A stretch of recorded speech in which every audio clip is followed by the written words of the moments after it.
I want to have a transparent conversation on the future of work. It's important for me to name my positioning within this conversation. I used to be a senior technical recruiter at Adobe, but I am currently a doctoral candidate, and the people in which I'm interviewing, they are the executive decision makers within different industries.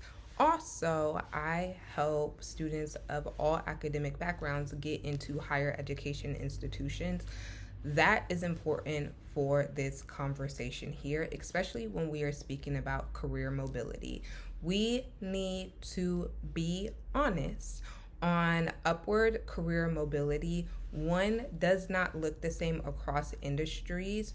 Two, it has drastically changed because we are now in this gig economy. We are knee deep in the gig economy.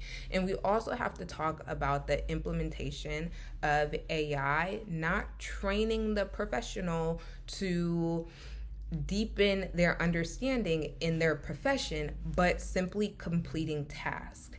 And what is a true consequence when we are training people just to complete tasks and not to understand their expertise? I don't even want to say and hold the conversation of like AI creating shortcuts in careers, because that is simply not true. The statistical data and the surveys that have been done shows and proves that is not true.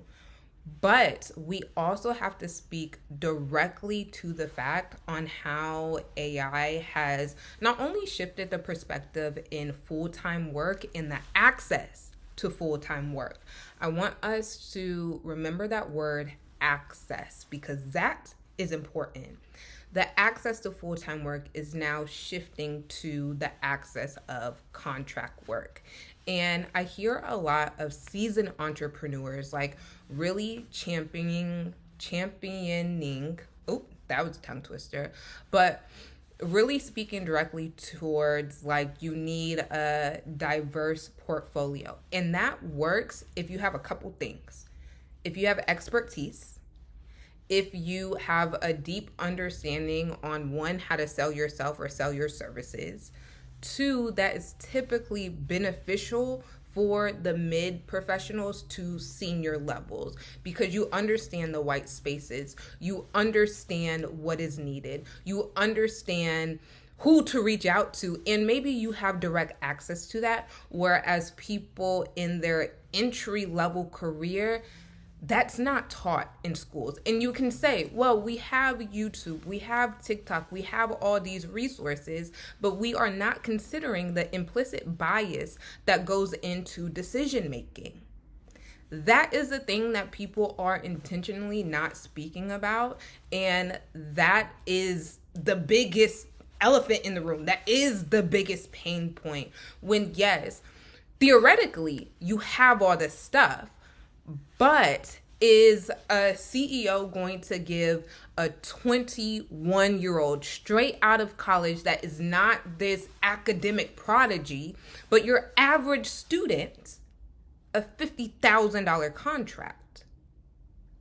No, they're not.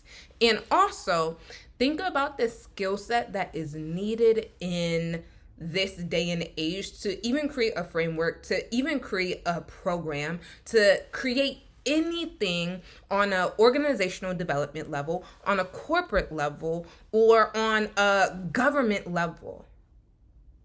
There is an in-depth knowledge that is required to even hold the entry-level call, to even create the pitch. That is the part that people aren't speaking directly to. Also, the pathway in which was available to us, and I'm including myself within this conversation because I want to acknowledge my positioning within this conversation. While yes, I am 27, I am not your average 27-year-old. That is very important. The opportunities in which I have access to, and for the past 4 years have had access to, is not typical, right? And so that's why I'm able to speak so directly and transparently to the bridges of opportunity and what also may be like smoke and mirrors. It's my duty as a doctoral candidate who studies these post-secondary pathways and who studies these professional pathways to also speak about what the data is showing and to speak about the biases, the gaps, and the achievement gaps that are contributing to this. Okay, now I want to narrow focus on the conversation of what contracts are going to be available. And I'm not speaking to like the government contracts, because again, you have to have a certain repertoire to even win those, right? That's a whole different conversation in its own. Capital aside, you have to have whether the academic background, the network, or the proven portfolio and track record to even win one of those. So let's set that aside, and we understand that nuance, but that's not what we're talking about. What are going to be the core contracts or the core 1099 employment opportunities available? Who is the biggest contractor? Amazon delivery. One thing that I noticed today, in corporate loves color coordination. Okay, so there's Amazon, which we know is like the teal color, and then there's Amazon that has the orange. I'm going to bet my bottom dollar, I haven't done any research on this, but the orange Amazon, I'm pretty sure that's like their contractors as it relates to delivery. I believe they have like Amazon Flex, where there are certain warehouse locations where you can pick up some packages, deliver, and you make up to maybe $500 a day or up to $200 a day. We're going to see more of those roles. Why is that? It's easy to sign up for DoorDash. It's easy to sign up for Uber. It's easy to sign up for Lyft, but also the labor that goes into those things. I don't know why we don't speak about it.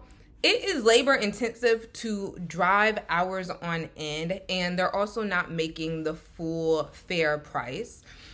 It's labor intensive to drop off Amazon delivery packages. Okay, so we need to have an honest understanding. And how many trips do you have to take to make $1,000? How many trips do you have to take to make $2,000? How many trips do you have to take in 1 month to make $5,000? We have to understand how to quantify labor. From how many hours are in a day, right? When are you starting? When are you ending? And this is in the best case scenario. Nothing happens to your car. Nothing happens to you. Like everything is going peachy cream. Also, are there packages that need to be delivered in your geographical location? That's also up in the air.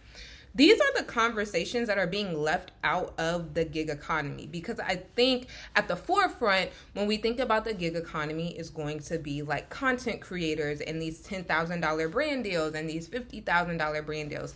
That is valid because there are content creators making that, right? It's also valid that maybe you get a nursing contract, right? But there's labor that goes into nursing, obviously. But to be a travel nurse, I'm pretty sure you have to do like 2 years at a hospital before you can start getting those lucrative contracts. And then even before that, you have to go to nursing school. And a lot of these contract deals that are the big bucks require formal education. That is another thing that we're not talking about transparently. Again, it's easy for me to sell you, just start your contract business today. Just do this, do this, do this. One, if it's not analytical in the problem that it's solving and region specific, because that's important, is it going to get picked up? Do you have the educational level to, one, pitch the idea to whomever the organization is? Has this been done before? Have you done your competitive research, your market analysis? Okay, that takes time to understand the market. Have you done that intellectual footwork? 2, are the contracts readily available to you now? And from pitch to negotiation, how long is that time? Okay. That's another one. Is it a contract business that requires capital up front? And if not, going back to my first question, what is the intellectual capital? What is the professional and workforce capital in which you have to put in if it's not money, if it's not some type of product, right? These are the conversations that we need to have, and we need to hold these spaces and places not only for the executive level, because that is the bubble in which I live and research in as it relates to my doctoral studies. As it relates to my 9 to 5, I am working with the high schoolers, the undergraduate students, the graduate students that are trying to find their way. We need to have a bridge of these honest and transparent conversations on what is going to be available, understanding the massive layoffs that are continuing to happen, not within solely the tech industry, but also within media, within finance, within consulting, all of these spaces that were like the promised land of corporate America and stability and financial stability. What happens when that rug is pulled? And are we also addressing the implicit bias that goes into these things? As someone that was laid off from their big, shiny, beautiful tech job, the bias that people held to me, because I was one of the first groups that were affected by the massive layoff before they became like a domino effect, that bias that people hold to you is real, because people, I don't know if it's shady. I'm gonna take it with a grain of salt. I'm gonna assume it's not. But people assume you just got fired or you did something wrong. That's why you were the person to get laid off. Not solely because it's based off of hiring dates for the most part. Or not because you were a contractor versus a full-time. Or depending on your tenure. Like all of those things that are completely out of your control. And then going into a market where I was used to making buku money, where that's not what the market is anymore. All of these conversations we have to have transparently, and then adding to how technology is rapidly shifting and shaping every single industry, not solely education, not solely legal, not solely healthcare, not solely technology, not solely consulting, not solely media, not solely sports. But if those of us that are able to pivot quickly, how are you able to do that? And be honest how you're able to do that. Some of us go to the biggest universities in the nation that provide resources, that provide access to experts, that provide access. Most people don't have that access. That is where the conversation needs to start about career mobility now. That's where the conversation of the gig economy needs to also start and incorporate. Because if we are not preparing, we have a harsh professional world ahead of us.